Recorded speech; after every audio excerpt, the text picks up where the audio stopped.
Telangana assembly इजलास का आगाज हो चुका है। नए अरकान असेंबली को रुकनियत का हलफ दिलाया जा रहा है। इसके साथ ही स्पीकर का भी इंतखाब अमल में आएगा।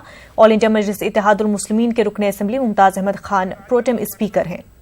నిజమైన విశ్వాసం విధేయత చూపుతానని భారతదేశ సార్వభౌమాధికారాన్ని సమగ్రతను కాపాడుతానని।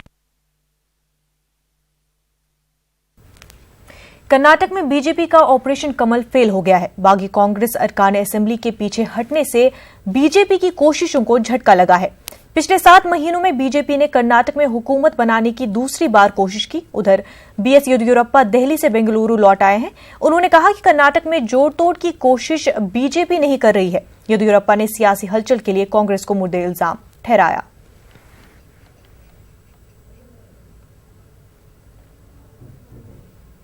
जनता पार्टी एक इंप्रेशन देना चाह रही थी कि बहुत बड़ा संकट था, क्योंकि उस खेल में अपना गंदा खेल खेलना चाहती थी और उसको लगता था कि पैसे ऐसे को फेंक के जो उसकी एक ही ताकत बची है इस देश में, पैसा छोड़ के और कुछ नहीं, उसको फेंक कर कांग्रेस की सरकार को किसी न किसी तरह जेडीयू कांग्रेस सरकार को गिराएं।